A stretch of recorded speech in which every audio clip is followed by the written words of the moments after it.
senhor poderia dizer para alguém que está passando por um momento difícil agora, né? Que não consegue sentir fé?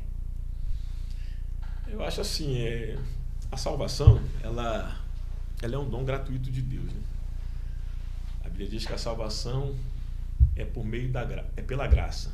A graça é o favor imerecido, né? Ela vem de Deus. A fé é o esforço pessoal.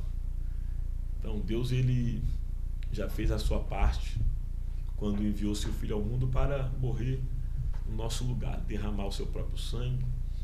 A Bíblia diz que Jesus se fez maldito por nós, se fez pecado por nós, para nos dar uma nova vida. A primeira coisa que as pessoas têm que fazer é reconhecer o sacrifício de Jesus Cristo, né? Para ter fé, a fé viva. É reconhecer que Jesus, ele não é só Salvador das nossas vidas, ele é Senhor, ele quer ter o controle das nossas vidas. Hoje, uma hora que a gente entrega a nossa vida na mão do Senhor e confia nele plenamente, ele cuida da gente. Cuidou da minha vida, cuidou da minha casa, cuidou da minha família. Você quer coisa mais importante para motivar a fé de uma pessoa? Saber que Deus cuida de nós quando a gente confia nele, quando a gente se torna um eterno dependente dele.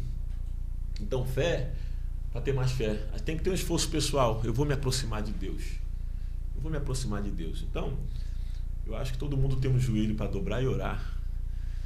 Todo mundo deveria ter, se não tem, um exemplar na Bíblia, o exemplar da Bíblia, para abrir e ler, entendeu? Como você falou, a fé vem pelo ouvir, e ouvir a palavra de Deus. Então,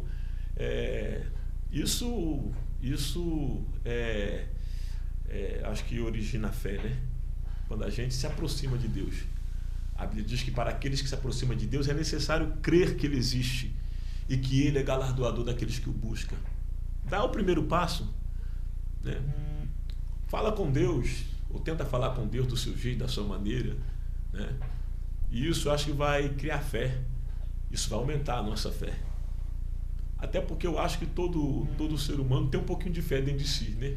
Porque foi criado por um Deus que é autor e consumador da nossa fé. Então, independente do evangélico, do católico, do espírita, entendeu? De quem quer que seja, todo mundo tem fé, um pouquinho de fé.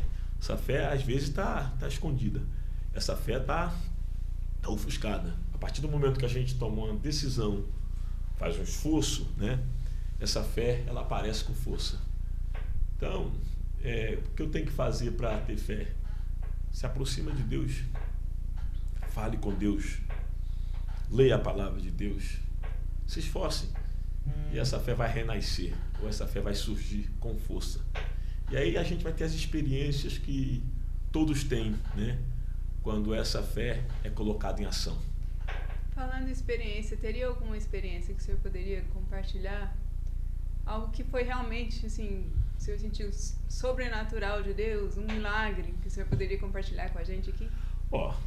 Tem alguns milagres, mas assim, tem um milagre que eu vivi aqui na cidade de Regente Feijó, e quando eu casei com a minha esposa, né, depois de alguns anos de casado, ela descobriu que não poderia ter filho. Você conhece a história, né? Não poderia ter filho de jeito nenhum. E aí, a medicina colocou ela diante de alguns tratamentos, de alguns procedimentos para tentar reverter essa situação. No final de todo o processo, foi descoberto que não tinha mais como ela ter filho.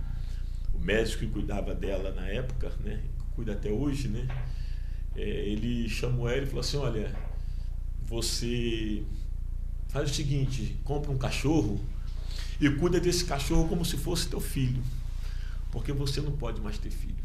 E aí ela entrou em desespero, aquela situação difícil, né? Ô Ju, e foi assim alguns longos anos, né, de tentativas frustradas.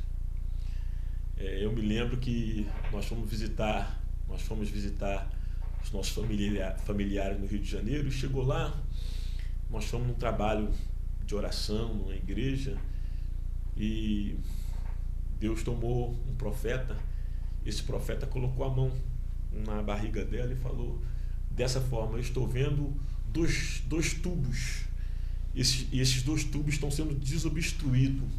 Deus está fazendo um milagre na sua vida. Nesse dia que o médico falou que ela não poderia ter filho, que era para ela comprar um cachorro, realmente ela comprou um cachorro. Né? Você vê, ela comprou um cachorro para cuidar desse cachorro. Porque humanamente não tinha mais esperança, não tinha mais o que fazer, não tinha mais recursos. Todas as alternativas humanas e terrenas tinham sido esgotadas.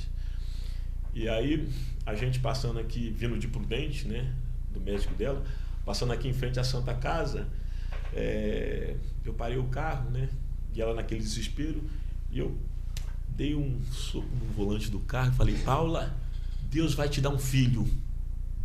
Uma palavra de fé. Palavras são semente, né? Às vezes a gente fala confiando em Deus e Deus vai lá e confirma. E aí passou-se 15 dias depois, a Paula estava grávida do João Marcos.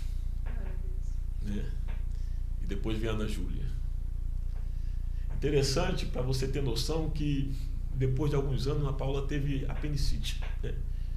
E foi levada lá para Prudente, né? Chegou lá, o médico mandou fazer uma ultrassom, né? Aquela coisa toda, para ver como é que estava. E quando o médico passou o aparelho lá no ventre, na barriga dela, o médico falou assim: você não tem filho, né? Você não tem filho. Ela falou assim: não, eu tenho 2. E ele reiterou para não, você não tem filho. Ela falou: não, eu tenho 2 filhos. E ela falou: por que, doutor? Ele falou: porque aqui o teu útero é como se fosse um útero virgem, como um útero que nunca passou criança. Entendeu? Você vê o que é que Deus faz, né? Isso é uma experiência profunda. E hoje ela ora as pessoas, coloca a mão no ventre das pessoas que não podem engravidar, as pessoas vão lá e engravidam, né? Então, isso para mim foi uma experiência muito grande, porque foi um milagre vivido, né? Um milagre que a gente vive hoje. O João Marcos está aí com 19 anos, a Júlia com 16, né? E todas as vezes que eu olho para eles, eu vejo a mão de Deus. Eu vejo um Deus que faz milagres, tem poder para fazer milagres. E acho que eu estou aqui para abençoar as pessoas, né? Eu posso abençoar, né? Então, se tem alguém que está precisando de milagre, creia, peça com fé, confie, porque Deus continua fazendo milagres. Amém. Então, são um dos muitos milagres que a gente viveu, né? Que minha família viveu, e hoje a gente pode contar, né? Então, a gente sempre que tem oportunidade, a gente fala dessa grande experiência profunda com Deus, né? Ele vai além daquilo que a gente imagina. E se a gente confiar, se a gente crer, ele faz milagre. Ele é poderoso para fazer milagre.